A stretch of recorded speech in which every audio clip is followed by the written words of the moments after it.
Hey everybody, how's it going? Welcome to another process video here. I'm going to probably have this same intro for a couple videos here, just so that everybody's aware. If you guys would like to catch any of the streaming that I do, for the most part, video game stuff, I'll probably go over there too. But you know, that's just hanging out kind of stuff. But the drawing stuff, I've moved totally to Twitch now, if you'd like to catch the live streams. I sadly can't seem to re-upload them to YouTube. It seems that, on Twitch you're allowed to play songs, and it doesn't matter where you're playing them or who they're from. But YouTube has copyright stuff up the yin yang. So the last few streams that I've tried to re-upload here on YouTube, they just get blocked. It says blocked worldwide, and that's even turning monetization off. It just fresh. Nobody's making money content. I can't do it. So what I'm trying to do is this stuff here, where I will condense the streams that I've done and sort of do a narration over top. And I think most people on YouTube, you guys would probably prefer this. So just so you know, if you want to see me doing live streams, Twitch, condensed narrated content will be here on YouTube, okay? So let's dig in. Let me just hit play here. And I'll sort of talk about what's going on. I think I'm running my gums here, as I usually do during these streams. So I'll just move it forward a little bit here. Okay, yeah, I'm just updating everybody that was in the stream. So this here, what I wanted to do is just make a little fun little post this weekend, letting people know that production for Jesop King issue 2 is starting right now, and there's a lot of people that are into the comic, which is great, but there's been a very long delay between issue 1 and issue 2. I've talked about it a whole bunch of times in previous videos, so it's not going to be news to anybody here. But now we're moving forward and we're getting some stuff going. So what I wanted to do is just make like another post, and this is, this whole thing I'm still experimenting with. This is my first webcomic. I've worked with other people on comics, and I have a general understanding of how all that works. Currently, all the stuff is free online.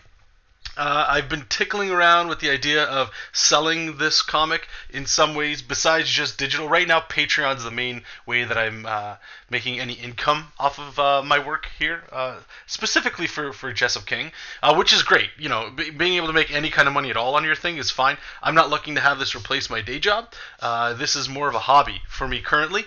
And I've been looking into, and I'm not saying I'm going to do this yet, but I'm leaning towards doing, I don't know about a Kickstarter. That's a little intimidating, to be honest with you, but possibly a small print run on my own without having to get like this whole thing for Kickstarter until, I build some confidence up in that regard. So I will make some noise if I do the small print run. And if you guys are interested in that, just follow me on social media and all that good stuff. So what this is just like a quick post to let people know that issue 2 is being worked on right now. And if you haven't had a chance to check out the comic, go ahead. Go check out the first issue. It's totally free online, like I said. Just go to, and if you're watching this and you haven't checked it out, I would love for you to give it a read and let me know how you think. Even if you think it's shit, let me know it's shit. At least I knew you read it. Or at least you had parts of it. But just head over to jesopking.com. There's a whole bunch of links below, like they always are, and you can check that out. As for Patreon, if you go there, that's where I post all the process, development, that kind of stuff. So if you're into that kind of thing, head on over there. So the process here is the same as always. I've got you can see the faint line work underneath is what I call the breakdowns. And the breakdowns are taking a thumbnail or a sketch, like a very loose sketch, blowing it up to the size that I'll be working on. And this document here, some people have asked, is lately I just work at the same resolution that I work for the Jesop King pages when they go online, which is 8.5 by 11 inches. 300 dpi. I used to do 600 dpi, but it was bogging my machine down just a little bit, and I was noticing that there's no real reason for me to go 600 dpi. 300 is enough. 300 is what you print at. Even when I go to color it, my machine's not beastie enough to run 600, so I always have to downgrade it to 300 anyway, so I've just committed to that. If I upgrade my computer anytime soon, I would probably jump it back up to 600 dpi just to have a bigger file. But again, these are just, it's preference. It's not It's nothing like you have to do these sorts of things. So I have that, and you can see the faint line work under there. I should say, too, on Patreon, if you guys join, all these brushes that I use for this process, they're there, too, so you guys can kind of work along with sort of what I'm doing. So this right here is I call it, when I first start with the sketch, is a big lifeless brush. You can see it at the top, or big lifeless marker. And then you can see the faint line. That's just the lifeless marker. So there's the big one, and then a smaller one. And then what I do now is the line art. And the line art's an even thinner one. And I found that I needed that breakdown stage with the lifeless marker, just because it would allow me to get tighter before going into the tight line art, but I can't get so tight that I can noodle in detail. It's still refining shapes, and that's what I wanted to do, because as a traditional artist back in the day when I would work with pencil, you get sloppy with the pencil, break with the kneadable eraser, knead it, and then erase it lightly, and then I would start to tighten up the line art. And what happens is when you, especially with like a traditional with your pencil, the fact that you can sharpen it means you get, if you think about it in a digital term, you're getting like a thin line weight, right? And what thin does, potentially, and for most people, it can trap you into figuring out information and details that's way too early. So I like to still work with the big fat brush. It just lets me, scale things in perspective. So here I got it all done. I made that white knockout layer around it. You can see it's just a very quick way for me to get a good starting point for line weight, right? Because I have like that big fat marker around him. And I thought it would be funny to give Jesop glasses. He's a war machine, and you guys are going to find out more about him as more issues come out and stuff. But I thought it would just be kind of cute to give him glasses. He's a war machine. He's the last war machine, the last living war machine, I should say. And he's very much finding his humanity, right? He doesn't need glasses, right? But I like the idea of Jesop being that big, lovable, huggable guy. The dad, the big brother, all those sorts of characteristics with this guy. The big, lovable bear, the big giant, the friendly giant sort of thing. But at the same time, super deadly when he needs to be. So, yeah, I gave him those, and it's funny, when I wanted to give him the big 60s, 70s glasses, and it just immediately started looking so retro to me. I thought it was hilarious. You're going to see, once we get into color, there's an accident that happens, and I end up turning them into, like, those aviator glasses, and that just made me go, you know what, we're going to put palm trees in the background, and it turns it into, like, a Miami Vice sort of feel. And I'll actually skip around here because I don't want to take too much of your guys' time. So you can see the inking's going on, and I'm going to start figuring some stuff out. What I'm doing here is I'm taking issue 2, the cover, and I'm just putting it on the, I guess you could say the shape, that paper right there, and I'm just distorting it and then warping it just slightly to kind of bring it in, and then I erase the excess just so that, that cover's in there. So if I move it around, we do the whole flats. Again, I'll quickly talk about this too. So if you look over here on the layer setting, you can see this big brown shape. What that is that's his skin color. I usually just pick a color for the character, and that's the shape of them.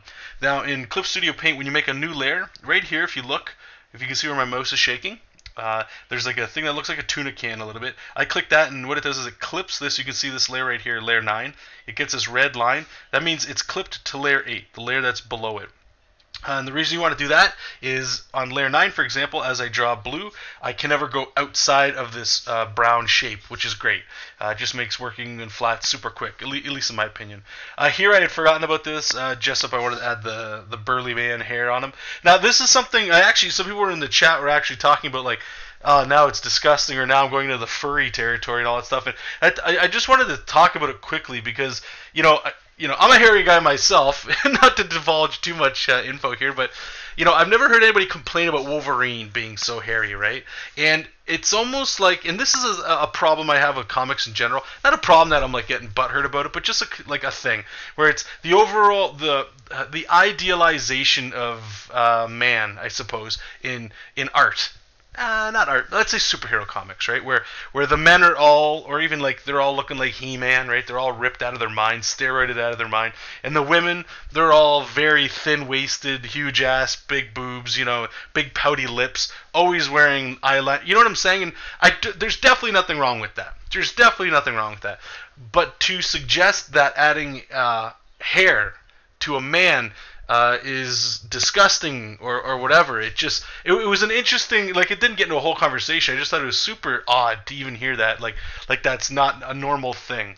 Like everybody just smooth as a baby for some weird reason, right? And then people were starting to kind of go in the other direction. We're like, well, he's a war machine, right? And that's where I kind of wanted to just briefly talk about this too. And it's one of the reasons I'm bringing it up is I haven't talked too much about like the war machines in the universe for Jesop King. And I very much like to look at them and like think of them as like a Terminator, right? The idea that they need to blend with humanoids in some way where you wouldn't think of them necessarily as a machine, right? So these are natural things, like blood, the hair, body hair, all that kind of stuff. So that's there too. And plus, to me, you know what it is? I enjoy it because it also looks like, I don't want to say I don't want to be fair because it starts to sound into like the whole justice warrior bullshit about everybody's feelings matter and all that crap. And I'm not going to get into there. And this video really doesn't need to get into that at all. I'm just saying I think it's cool to be able to have a fat character next to a skinny waisted character, next to a hairy character, next to a skin like no hairy character, next to a 15 tentacle monster creature, right? And they all fit, right? And I think it's just be okay, like give yourself the range to go ahead and draw what you think the character would need, right? Adding hair to my character here also, in my opinion, adds in a way like Wolverine, right? Like it is an animalistic sort of thing. I think I heard who said this. I think it was I was reading a book by I'm blanking on his name right now, and I don't mean to. I'm a huge fan, but always when I start rambling about this stuff, I always talk. Carl Sagan, and he was talking about like the idea, and this stuck with me. This really stuck with me. The idea of that it's possible, just to think about as an example, that when we have dreams of flying, maybe it's our ancient primate brain remembering a time when we used to swing through trees. And I just thought that was a beautiful thing. And how he was sort of talking as well in the same sentence about how a lot of humans, we like to confuse ourselves, or not confuse, maybe we like to disassociate ourselves with animals. And the easiest way we do that is by removing the body hair. Animals tend to have fur and hair, and by us shaving and removing that stuff, it like separates us. It's an interesting thing. I highly recommend. Well, I mean, he's an astrophysicist, I believe, so it's not really anything to do with biology or anything. But anyway, it's cool stuff. So anyway, back to this. So I quickly added, if I go back there and just show you guys right here, this is that purple that I always use, and I've been noticing, I don't know what it is, but lately it just seems super dark on everything, and I don't know why that is, but anyway, I go in there, and then I grab my watercolor brush there, and you can kind of see me doing it here. I just sort of, it turns it into like an airbrush, where I just sort of faint it out, and then I'm going to adjust, here's the sunglasses there that we put on them, and then I started to add the background, I started to brighten it up, you can see, and I started adding these, palm tree looking thing shapes. Also, actually, let me just go back because some people asked about this. Pause, please.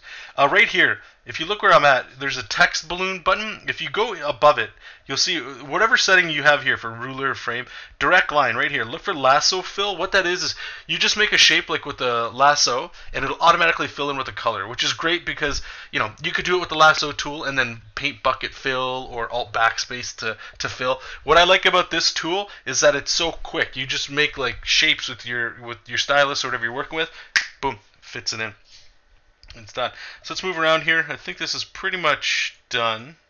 Yeah, I'm just doing that. So let's close this out here. I'll just show you the final here. So this is it, all final, all wrapped up. Gotta have Jesop, giving a plug for his own comic. Boy, does he love this comic. So I hope you guys enjoyed it. And if you have read the comic, again, please let me know. And if you'd really like to toss me a bone, let your friends know. Let your friends know about the comic. And, it costs nothing. Just your time and your attention. And again, negative, positive feedback, any feedback at all, I love it. So, and I appreciate your time, guys. So until next time, keep reading comics, keep making comics, and I'll talk to you all soon. Bye-bye.